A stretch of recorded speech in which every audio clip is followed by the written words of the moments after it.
Hey, everybody, thanks for joining me for another amazing episode of the Rundown with Ramon. You're talking to Pam Weber, CEO of Drip. The headline of the topic of the discussion today is email marketing still relevant? Of course, Pam Weber is biased because she's from Drip, and we'll find out what's going on. Pam Weber, how are you today? Thanks for being here on the Rundown with Ramon podcast and show. I appreciate you very much. How are you?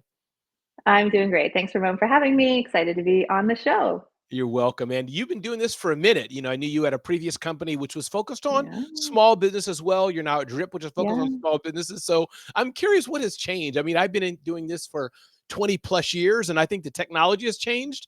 But I think what's been the same as relationships and people, at least as of today. But absolutely. anything that's changed or any comments on just how long you've been in this industry, I'm curious your input on that. Sure, sure. Yeah, so I mean, I've been working with SMBs pretty much my entire career. I started in the early days of eBay, where it was kind of the first time that small businesses were online and selling products and services, and obviously those again very early days. And through the years, I worked at in various roles and companies. Yeah, again, essentially helping SMBs succeed.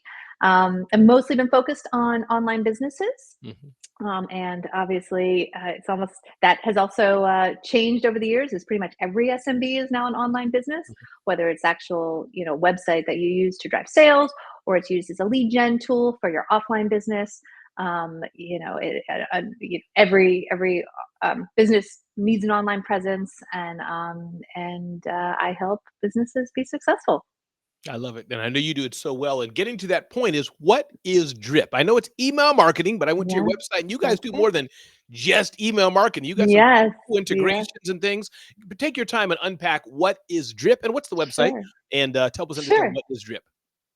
Yes. So Drip's an email marketing and automation platform. Obviously, email is our bread and butter, helping you get your message to your audience.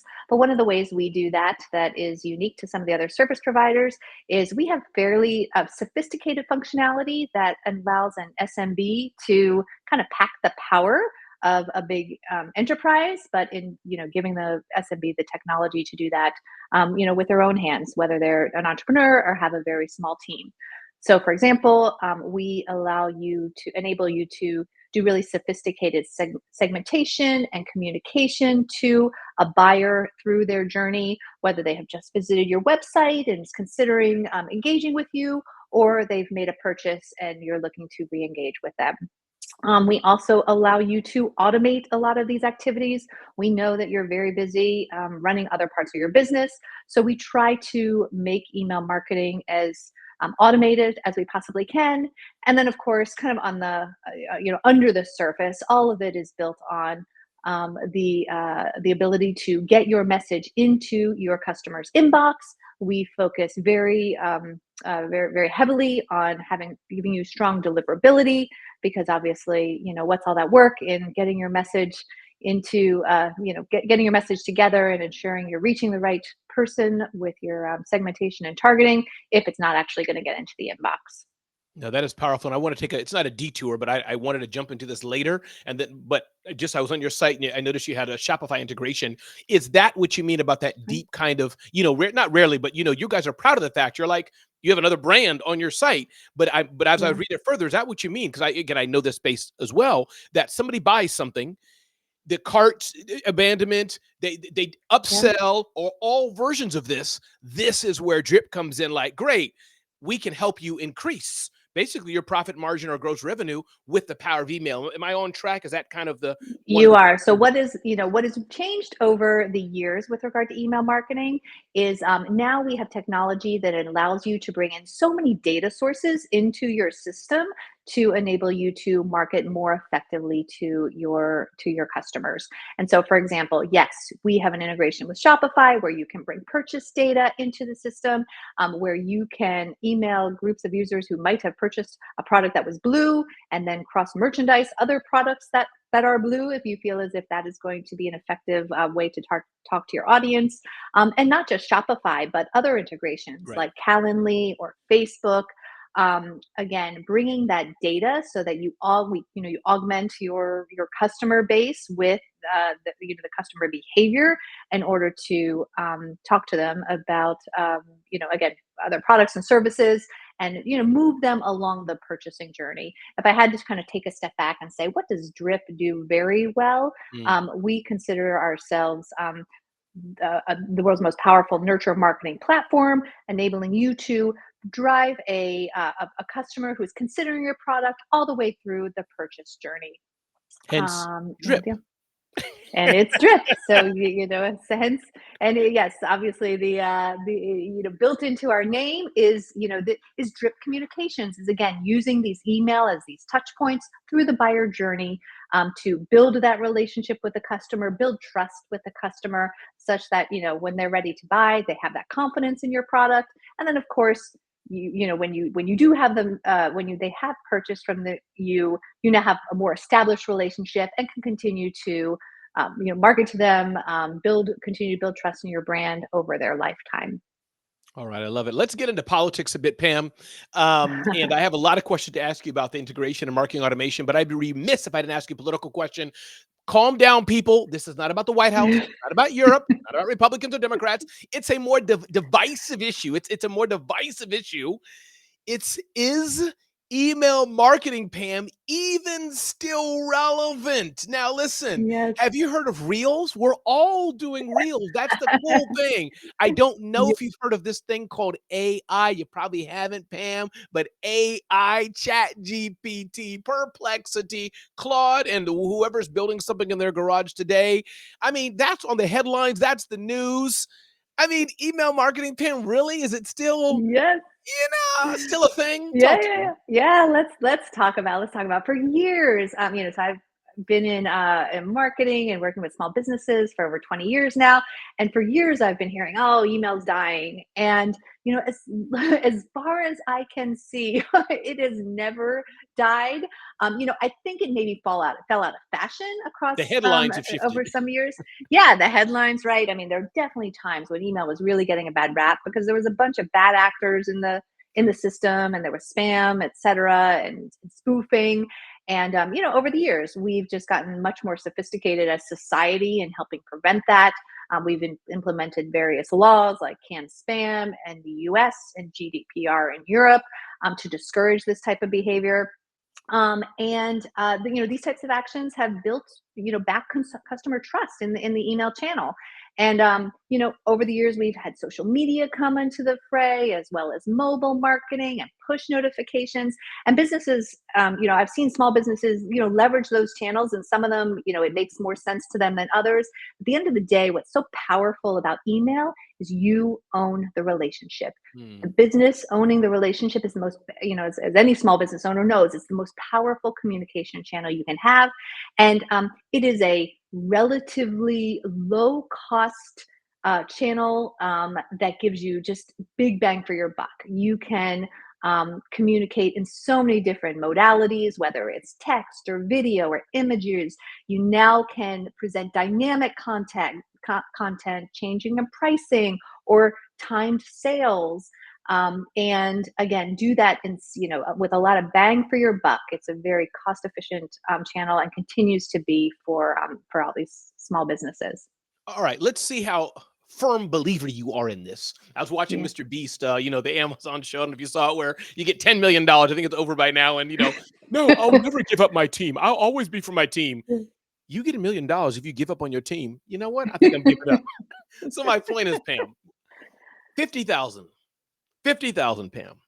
Pam Weber, the candle shop owner, take your pick, whatever the business is. 50,000 TikTok followers, 50,000 IG followers, whatever your best platform, or 50,000 opt in, Yeah. no hanky panky, opt in, truly email, email subscribers. Which one would Pam say and why? You want 50,000 Yeah. TikTok subscribers? Mr. TikTok himself will give it to you, or whoever. Or would you go for nope, all day and twice on Sunday, I'll take email newsletters? Which one would you pick and why?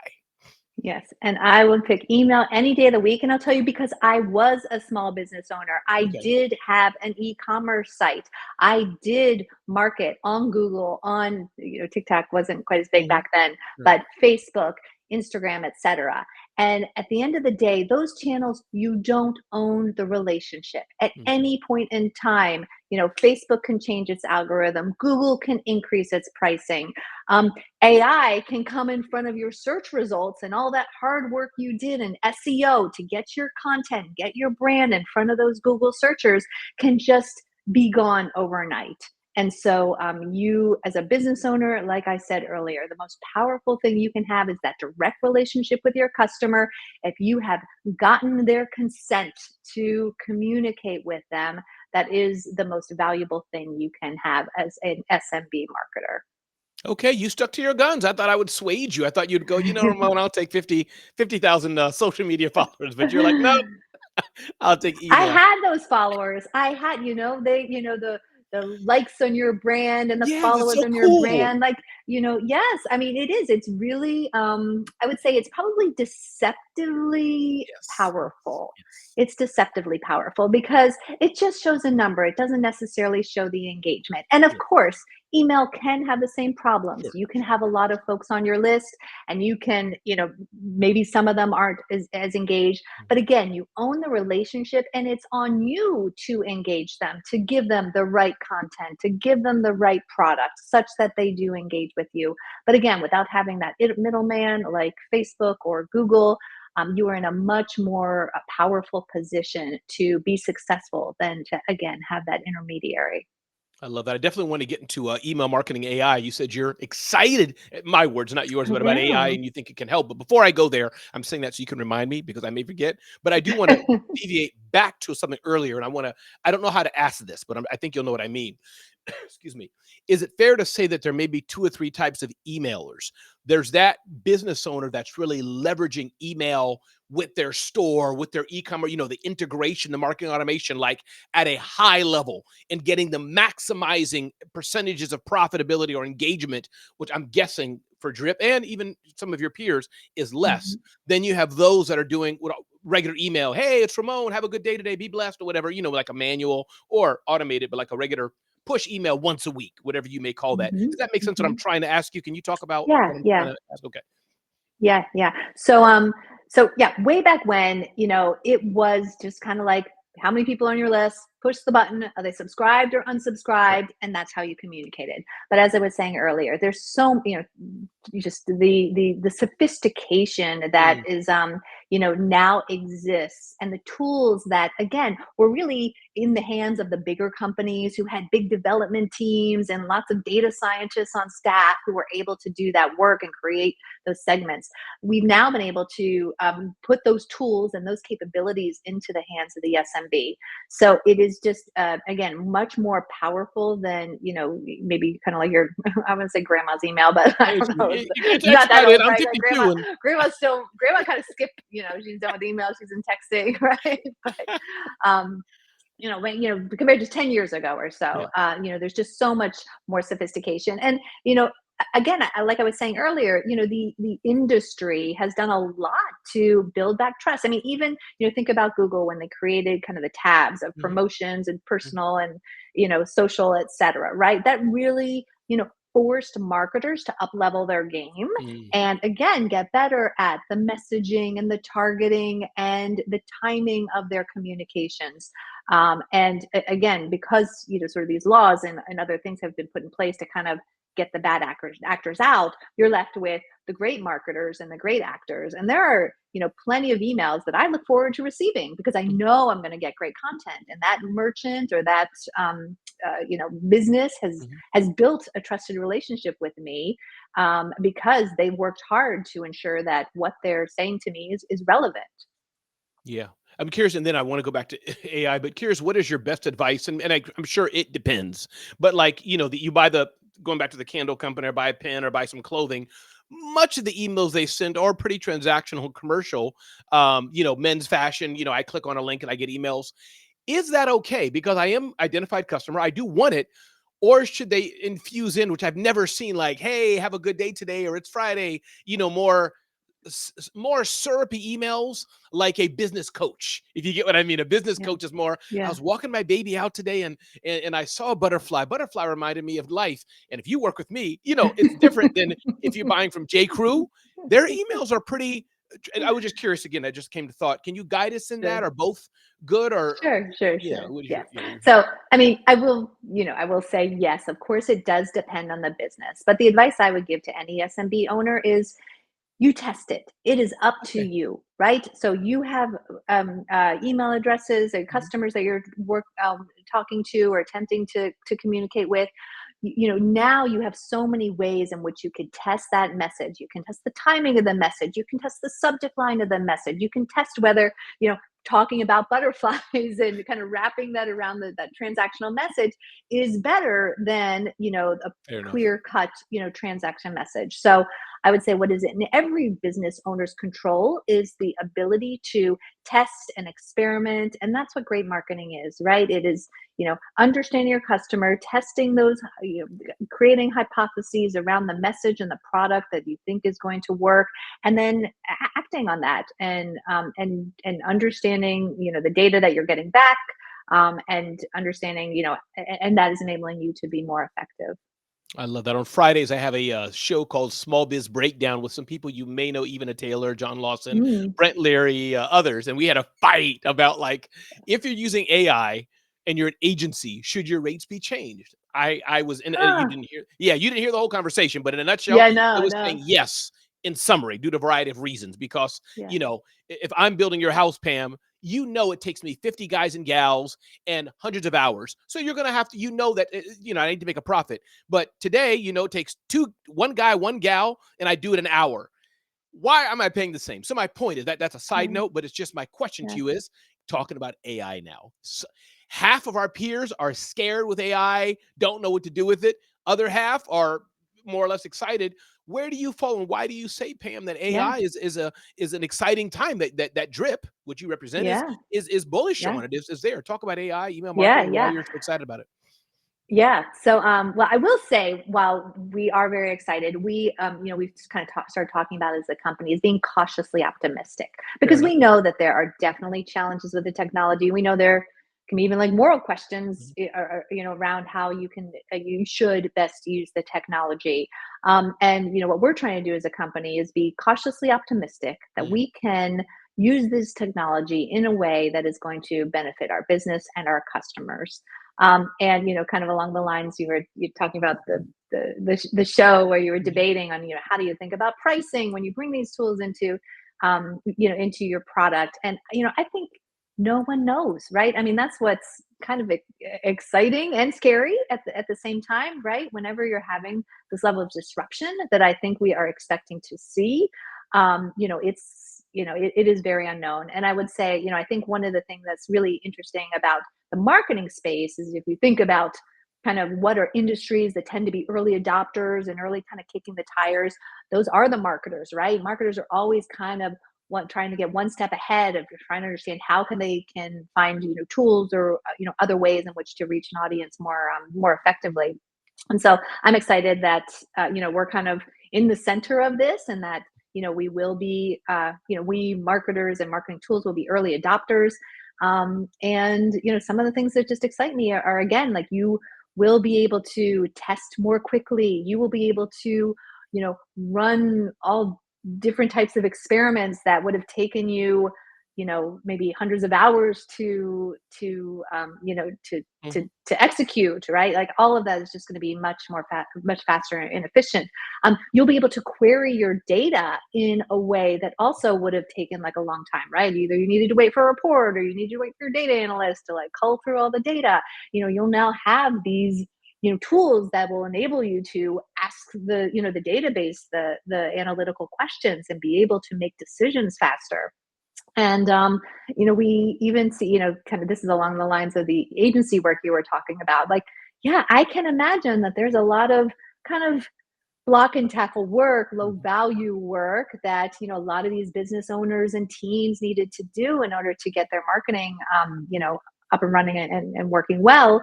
And hopefully these AI agents can kind of take a lot of that off their hands, and they can focus on doing what humans do best, which is being creative, thinking of other solutions, thinking up the experimentation, and then using the AI to be able to do that, more quickly and efficiently than they would have been able to do otherwise. So those are some Yeah. of the reasons I'm pretty excited about the space and where Drip and email marketing sits. No, I love that, and I think that one thing we were talking about today with on this panel is that the small business breakdown is that for the smaller businesses like Drip, and I'm guessing you guys are not Yeah, a multi-trillion-dollar company like Amazon, yeah, we're not, yeah, but you're bigger we're than not the average Mailchimp. tiny, tiny one or two Yeah. business. Point that I'm making is that it seems like we will never be able to compete with Amazon or GE or Mhm. Google, whoever. But I think Yeah. vendors like you, Drip, and other SMB vendors in the broad Mhm. spectrum, Yeah, yeah. you all will be providing us with AI solutions that are relevant to your product. That's one thing we talked about. And then two, you're using these for yourself behind the scenes, things that we didn't realize Absolutely. to make it easier. So does that make sense as well? That you're building in tools like, oh, update. Now you can do this Yeah. using AI, for Absolutely. And instance. then yeah, and absolutely. And in fact, that's what we're doing first, right? We are like understanding how it impacts our business because yeah, we're not Amazon. We're, 100 people or so. And so we are still, thinking we're still experimenting with these tools and understanding how it makes our business better so that we can pass those learnings onto our customers, right? We're marketers ourselves. We're Mhm. trying to attract new customers to Drip. How are we using AI in order to build our own audience so that we can have direct relationships with our prospects and later our customers to keep them on the platform and engaged with Drip. And so as we use these learnings from ourselves and experiment, we'll be able to roll those out to customers and be able to better educate SMBs on how they can use them in order to grow their own audience. I love that. Curious Pants, I'm talking to the godfather of email marketing. Well, Seth Godin's the godfather of email marketing. I won't. Yes. He's earned it. He's been doing it. I got his book right here. This is marketing. So I won't call you the godfather, Mm. but sometimes when I compliment Pam, it comes out weird. Like my friends be like, "Wait, Ramon, was that a compliment or were you dissing me?" And I'm like, "No, it's a compliment, but it came out weird." I told my wife once her eyes were like a horse's eyes, and I meant it in a compliment. A horse's eyes are so beautiful. She said, do I say thank you or do I smack you? Like, so Pam, the email queen, you're wearing the mantle Uh, of email. What are some tips yeah. and things that we should know? And maybe talk to two people if you don't mind. Talk to the person listening to us just starting out. They tried email, they're frustrated, or they don't have it, don't think they need it. All their friends are Uh, yapping like a whatever. Yeah. You need to be on TikTok, you need to be on IG, whatever. Talk to the newbie.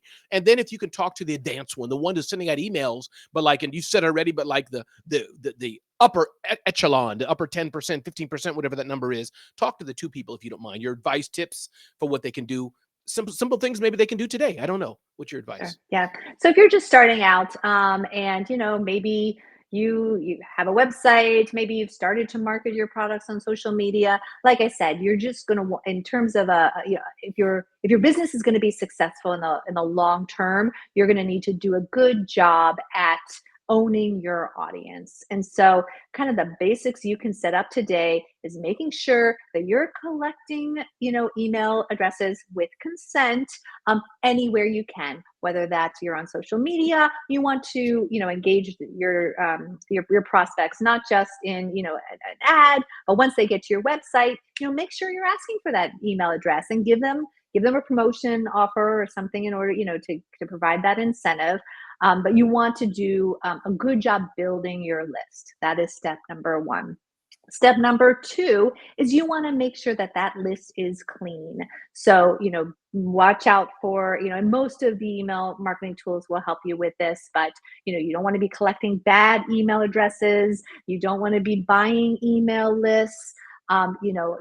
Your email marketing efforts are only as successful as the quality of your list.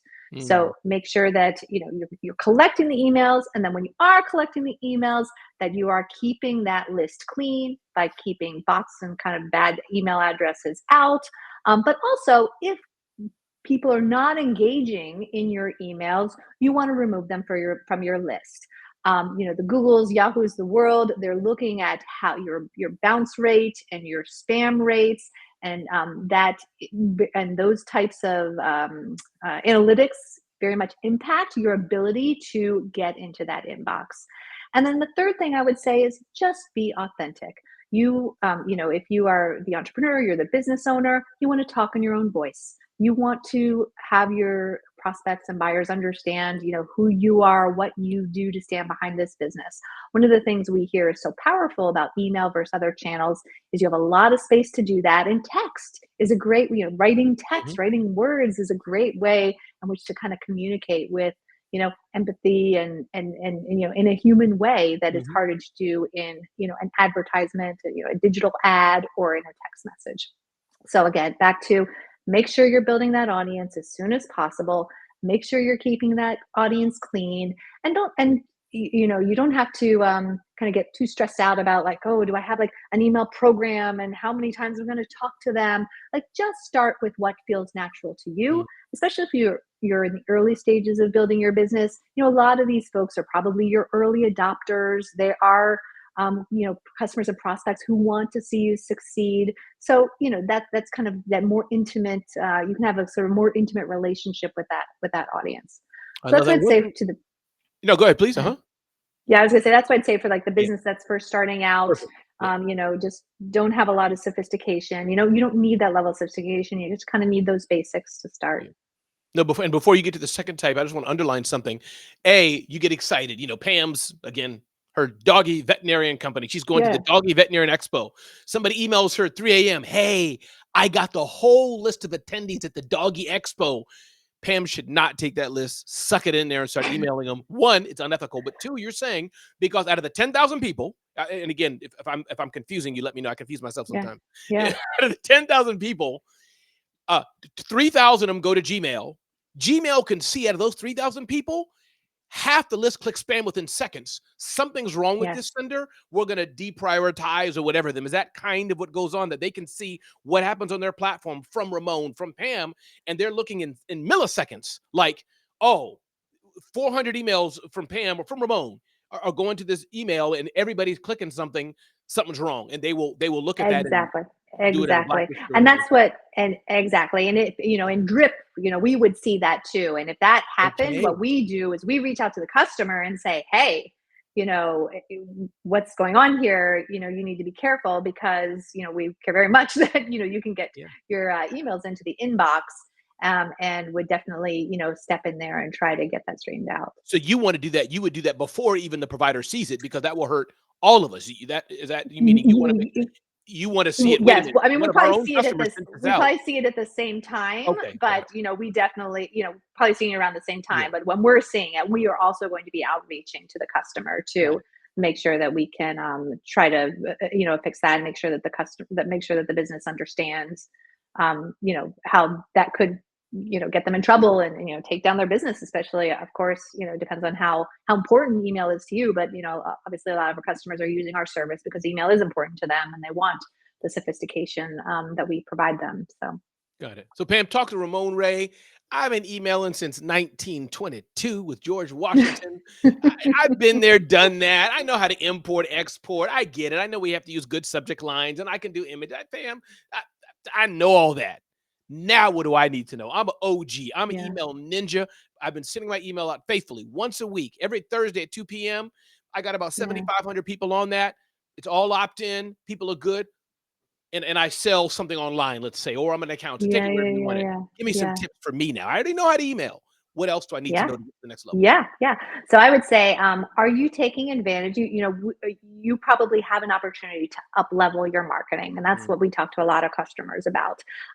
You probably have an opportunity to better segment your audience, such that there might be groups of a group or a segment of customers that might be more engaged with you than others, or they might be more engaged with a certain type of content than others. And so you might look at that and say, wow, here's this customer, and I'm talking about, small business tips and email, and these customers tend to, engage with that content more than other customers. So I'm actually going to, I've identified this audience, and you could potentially mhm. create another content stream to better engage with those groups. So I would say you probably have an opportunity to look deep within your customer base at other types of segments and maybe do product development again, whether that's a Mhm. physical good product or a digital product. You probably have an opportunity to use those segments to identify other product opportunities.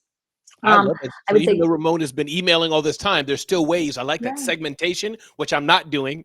I'm really not. But segmentation is one. I like that, finding out, and even maybe segmenting based on city, based on country, based on why are exactly, 30% of our customers only buying red pens? We need to know.